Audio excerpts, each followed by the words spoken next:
ما ألذ الحياة وما أجملها، حين نعيش فيها هداية القلب وراحته، وتسكن فيها النفس سكونا يحقق لها الأنس والسعادة، بل يتعدى ذلك إلى تحقيق أعظم القربات إلى الله، كل ذلك بمجرد أن تلجأ إليه لجوءا صادقا. رباه إن القلب أبكى الأدمع ندما على ما فات حين تورع، فخشعت خوفا من رحيم عادل، وبكى الفؤاد العشق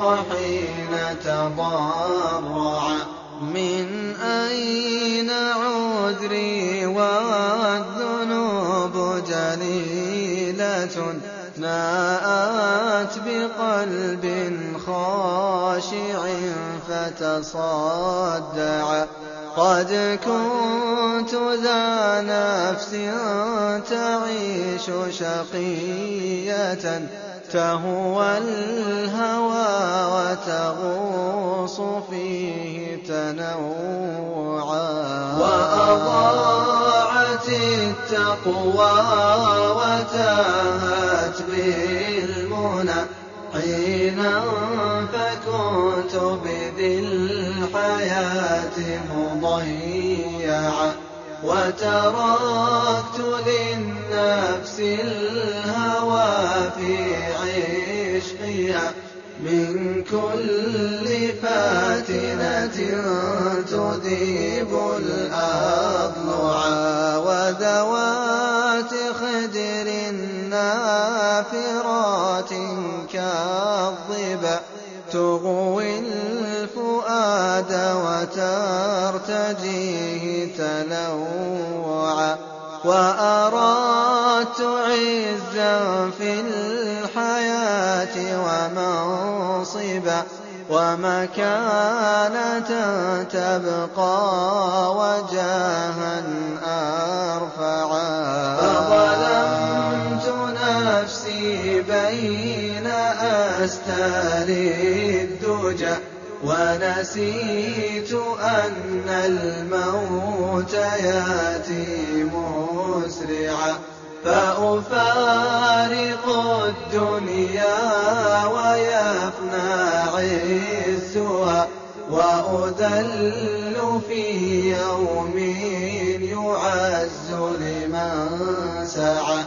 كم غرت الدنيا سفيها تافها، ظن الحياة دعابة وتمتعا، أو ظنها فيها خلود دائم، ليست ممرا للحياة ومصنعا. رباه هذه دمعتي في خاشية تمحو ذنوبي بالتضرع والدعاء، أقررت بالذنب الذي ثقلت به آلام قلب لا ينام وقد وعى، وندمت أني قد عصيت مكابرا في زمرة السفهاء ربا مبدعا، وعزمت ألا أشتري غير التقى، ألا أعود لكل ما لن ينفعا. رباه فارحم تائبا من ذنبه، رباه فارحم نادما متضرعا،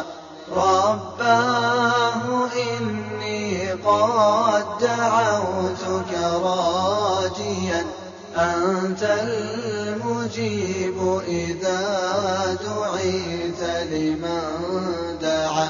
هذه ذنوبي كالجبال عظيمة وجلالك العلوي أعظم موضعا.